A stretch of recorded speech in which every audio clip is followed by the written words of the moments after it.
being with us. It's great to be here. Thank you. Let me tell everyone out there, Dr. Nyquist is an associate professor in the Department of Otolaryngology, head and neck surgery at Thomas Jefferson University Hospital in Philadelphia, not that far away.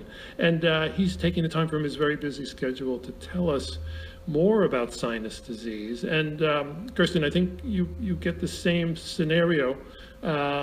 People coming in and believe they have sinus disease. And so how do we tell the difference between what is a common cold or an allergy and sinus disease? You're absolutely right that sinusitis and the common cold is probably the most common infectious disease, and so that is one of the most common presenting symptoms of a runny nose, sore throat, cough, my nose is blocked, doctor, I want help. And it can be tricky, but usually it's a virus. Vast majority of the time it's viral. So you're right, antibiotics is not indicated. Certainly if you think that it may be bacterial because they're having severe signs, then antibiotics would be indicated. But most often, it's a virus that takes 7 to 10 days to run its course. Okay, and then you heard this 1,000 times. Well, I always need antibiotics to get better, and whenever I start taking them, I feel better. Right. Is this the placebo effect? Oftentimes, I think it is. I think that patients come in and, they get their course of antibiotics, and while they're on the antibiotics, the virus would have run its course anyways. Right. But this is where a doctor-patient relationship is so important, because there are patients who have bad bacterial sinusitis. You know them. They do only get better on antibiotics. Sometimes they need 2 or 3. Mm-hmm. They have cultures that are positive for bacteria, and so that's where you really have to know your patient well to get the right treatment. Okay. Now, people out there listening, I know you've got questions, comments for us about sinus disease. So this is your opportunity. Dr. Nyquist is going to be with us to the bottom of the hour. Everyone waits to the last minute to call, but don't do that. Call us now, 1-877-NYU-DOCS, 1-877-698-3627. We love email, docs@SiriusXM.com. Again, if you're on Twitter, you can tweet us at NYU Docs. We'll get the answers right on the air.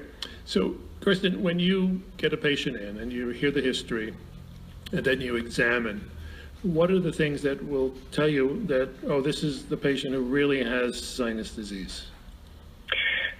So after the history of physical examination, one of the big advantages that otolaryngologists or ENTs have is that we use a nasal endoscope, so we can look deep inside the nose and we can see what's going on. Does the patient have polyps? Does it look like clear secretions from allergies? Does it look thick and yellow and like pus, more suggestive maybe of a bacterial infection? If it is looking like a bacterial infection, oftentimes we culture the nose, so we can use culture-directed antibiotics. But that gives us a big clue about what's driving this here. Is this more allergy, more viral, or bacterial? Okay, yeah, so this is the key, I think, as Dr. Nyquist is saying. He's got that big advantage of having the ability to take a wonderful small fiber optic scope and actually go in and look directly.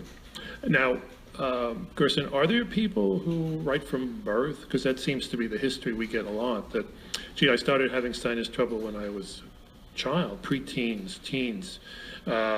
Is this because they're born with a certain deviation of the septum or closures of or narrowing of some of the openings? Why does this happen?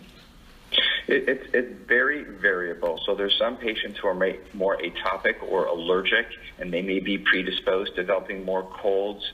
Their immune system may be on the weaker side of normal, and they may be predisposed. The average child gets 4 to 6 colds every year, so it probably feels like they're sick all the time, especially in the winter season. And often, most people do grow out of it once they become a teenager and young adults. They get out of the pattern of having so many infections, and the average adult has 2 to 3 colds a year. But if you start developing 4 or more sinus infections a year, we term that recurrent acute sinusitis, and that's too many. So we need to get to the bottom of why they're having so many infections. Maybe it's anatomic, like their sinuses have trouble draining. Maybe their immune system is weak, but that's part of the process of determining what's going on. Okay, so a very important point Dr. Nyquist made, and that is there are many variables that lead